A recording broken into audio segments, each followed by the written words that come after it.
Everyone, welcome back to the Samajik Guru channel. आज हम करने जा रहे हैं क्लास 8 के मैथ्स का प्रैक्टिस पेपर 1, जो कि आपके नवंबर टू दिसंबर 2023 के बायो मंथली टेस्ट के लिए है। तो आइए बिना कोई टाइम वेस्ट किए वीडियो स्टार्ट करते हैं।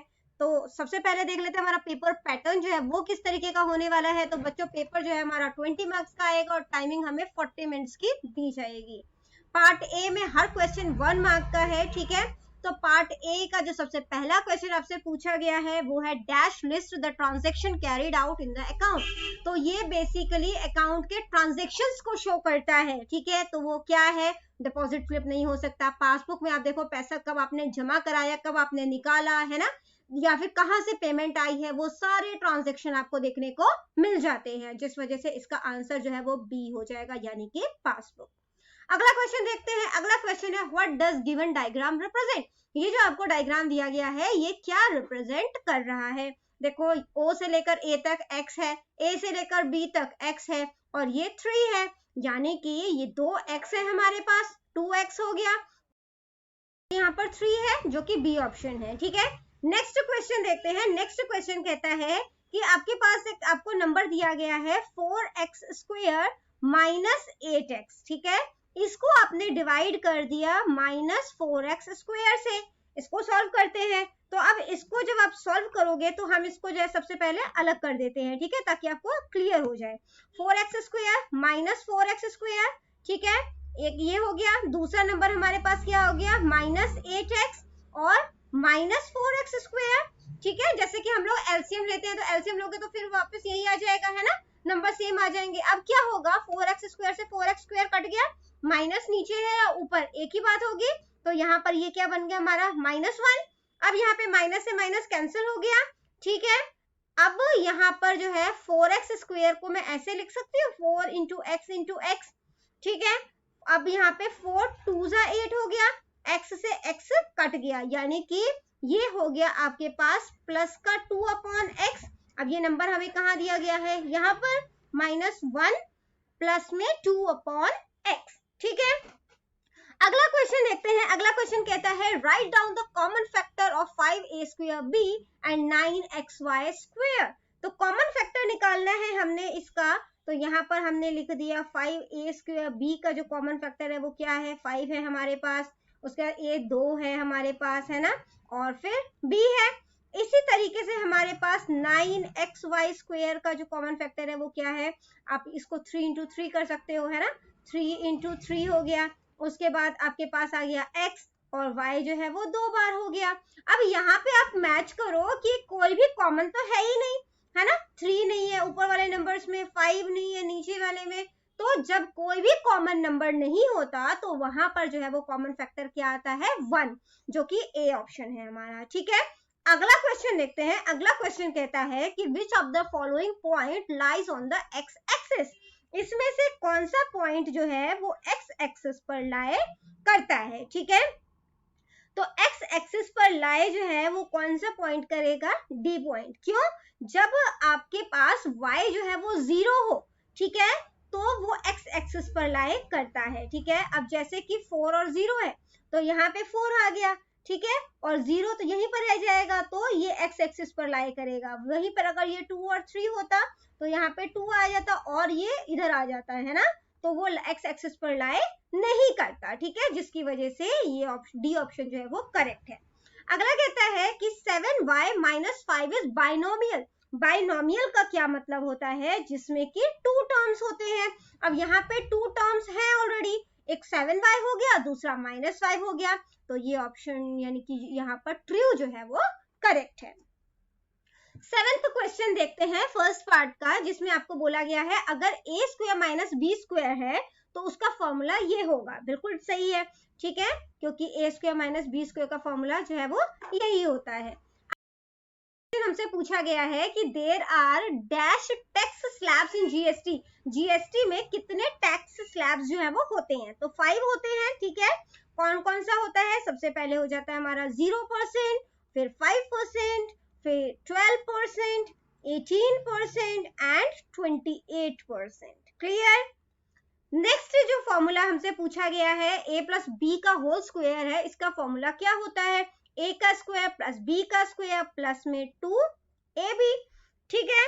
इसके बाद जो अब अगला क्वेश्चन है वो है एप्सिया इन द पॉइंट 2, 7 इज। तो एप्सिया जो है वो होता क्या है, एप्सिया होता है एक्स कोऑर्डिनेट, ठीक है। और जो मतलब कि आप कह सकते हो जो ऑर्डिनेट होता है वो होता है वाई कोऑर्डिनेट, ठीक है। इन्होंने हमसे एप्सिया पूछा है यानी कि एक्स कोऑर्डिनेट पूछा है, तो यहाँ पर जो है वो एक्स कोऑर्डिनेट क्या है, 2 है, ठीक है।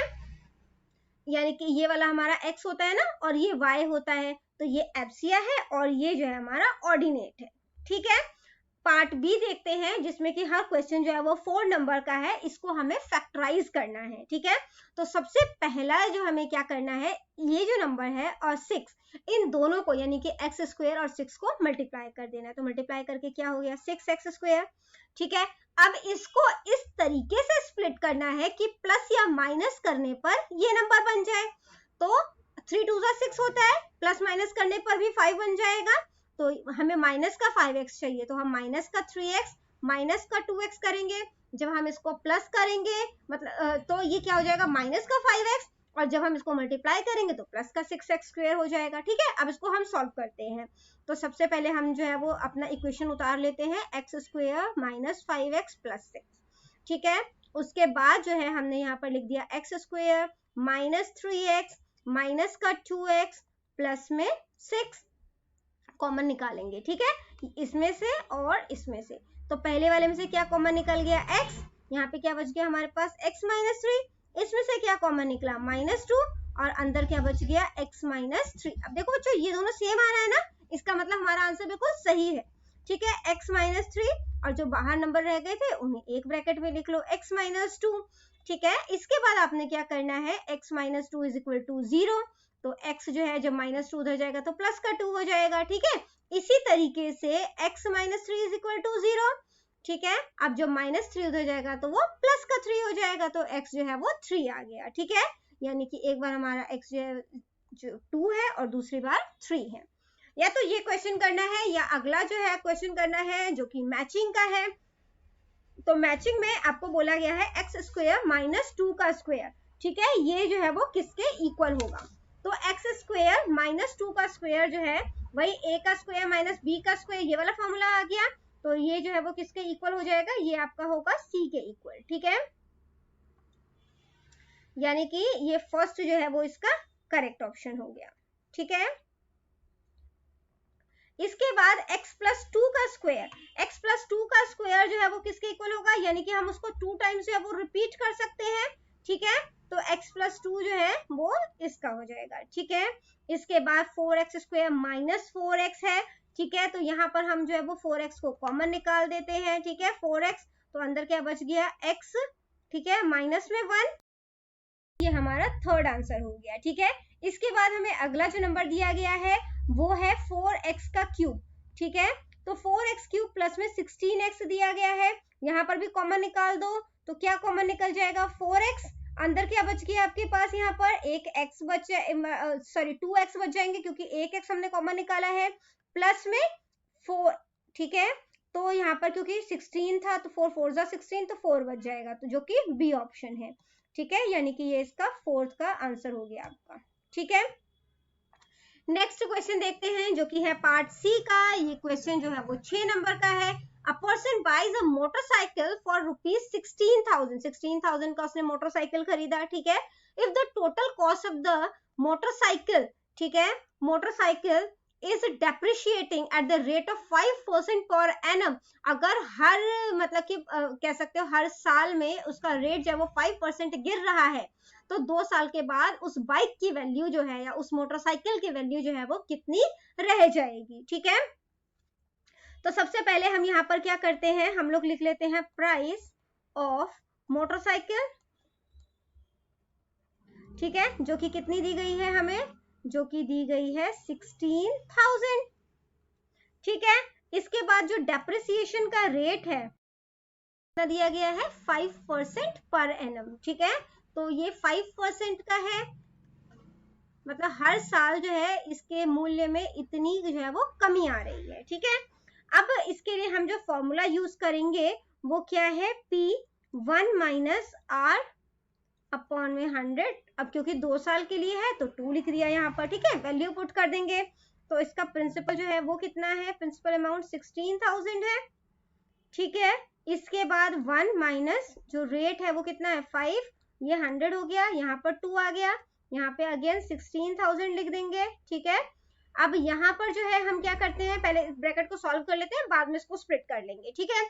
तो सबसे पहले जो है वो यहाँ पे क्या होगा, आप एलसीएम लोगे, ये हो जाएगा 100, 1 के नीचे कुछ नहीं था तो हमने 1 इसको 100 बनाया, तो ऊपर भी 100 से मल्टीप्लाई करेंगे, यहाँ पे हो गया 100 माइनस का 5 उसका स्क्वायर, ठीक है। 100 में से 5 माइनस करोगे तो क्या हो जाएगा 95, 95 इंटू 100 2 बार था तो 2 बार ही हमने लिख दिया यहाँ पर 95 और 100 हो गया, ठीक है। प्लस का है, ये साइन गलती से डल गया, ठीक है। मल्टीप्लाई 16,000, 0 से 0 कैंसिल, 0 से 0 कैंसिल, यहाँ पर भी 0 से 0 कैंसिल हो गया, ठीक है। तो जब आप इसको मल्टीप्लाई करोगे तो आपके पास जो आंसर है वो कितना बनेगा 14, ठीक है, और 0, ठीक है। यानी कि ये जो बाइक है इसका जो मूल्य है, ठीक है, यानी जो रेट है वो 2 साल के बाद कितना रह जाएगा 14,440, ठीक है। Value of motorcycle after 2 years is, ठीक है, ये आपका आंसर आ गया। नेक्स्ट जो है पार्ट उसको देख लेते हैं, या तो आपने वो क्वेश्चन करना था या ये वाला क्वेश्चन करना है, जिस क्वेश्चन में आपको कहा गया है कि एक शॉप जो है वो 20% का डिस्काउंट देता है अपने मार्केट प्राइस पर, ठीक है। What would be selling price of each of the following, तो अगर एक ड्रेस है उसका मार्केट प्राइस 300 है तो वो शॉपकीपर जो है वो उसको कितने में बेचेगा, ठीक है। तो सबसे पहले जो है हम फर्स्ट पार्ट को अटेम्प्ट कर रहे हैं, जिसमें कि जो मार्केट प्राइस है ड्रेस का वो हमें कितना दिया गया है 300, ठीक है। अब इस पे जो डिस्काउंट है, डिस्काउंट जो है हमें कितना मिला है 20% का, 20% कितने का, जो एमआरपी पर रेट है 300 का, यानी कि 300 का 20% जो है वो हम निकाल लेंगे, 0 से 0 कैंसिल, 0 से 0 कैंसिल, 3 2 6 हो गया और एक 0 रह गया था, यानी कि 60 रुपीज का डिस्काउंट मिलेगा हमें, ठीक है। तो इसका जो सेलिंग प्राइस है वो कितना हो जाएगा, selling price of dress market price, उसमें से डिस्काउंट माइनस करोगे, है ना। तो मार्केट प्राइस उस ड्रेस की 300 थी, उसमें से हमें 60 रुपीज का डिस्काउंट मिल गया, तो माइनस करने पर वो हमें कितने का पड़ा ड्रेस 240 का, ठीक है, 240 का। क्लियर है। अगला पार्ट देखते हैं।